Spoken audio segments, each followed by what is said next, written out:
શ્રી ગણેશાય નમઃ. ત્રિશુળ ચેનલમાં તમારું સ્વાગત છે મિત્રો. આજની વાર્તા છે હૃદયનું પરિવર્તન. એક હતો ચોર. એકવાર કોઈ સંન્યાસીની કુટીરમાં તે ચોરી કરવા ગયો. લગભગ રાતના 12 વાગ્યા હતા અને સંન્યાસી હજુ જાગતા હતા અને પ્રભુનું સ્મરણ કરી રહ્યા હતા. ચોરે કુટીરમાં આમ તેમ બધું ફેંકવા માંડ્યું, પણ કશુંય ન મળ્યું. તે તો બહાર નીકળવા લાગ્યો.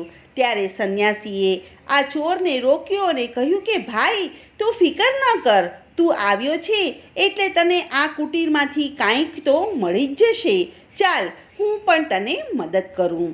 ત્યાં તો સંન્યાસીને પોતાની ઝૂંપડીમાંથી 10 રૂપિયાની નોટ મળી ગઈ અને આ નોટ તેણે ચોરને આપી દીધી. તે વખતે કડકડતી ઠંડી પડતી હતી. હાડ ધ્રુજાવી નાખે એવી ઠંડી પડતી હતી.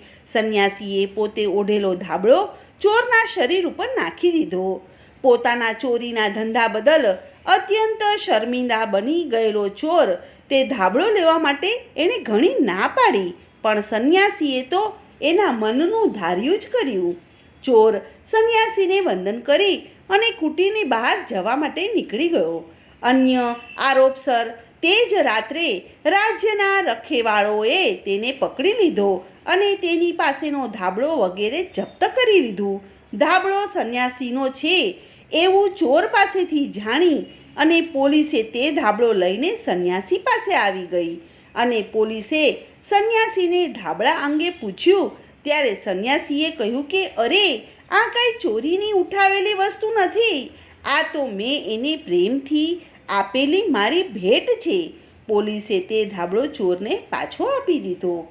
1 વર્ષ પછી સજામાંથી મુક્ત થતાની સાથે જ ચોર સીધો તે સંન્યાસી પાસે ગયો અને સંન્યાસીના પગમાં પડીને તે ખૂબ જ રડવા માંડ્યો અને પછી તેણે સંન્યાસનો સ્વીકાર કર્યો અને પ્રભુ ભજનમાં અને પરપીડા પરિહારમાં જ પોતાનું સમગ્ર જીવન પસાર કરશે એવું તેણે સાધુને વચન આપ્યું. તો મિત્રો, આની ઉપરથી આપણને જાણવા અને સમજવા મળે છે કે તમે જો કોઈને પણ ભેટ આપો તો સદભાવથી આપજો, ઈશ્વર ભાવથી આપજો, તો તમારું જરૂરથી કલ્યાણ થશે.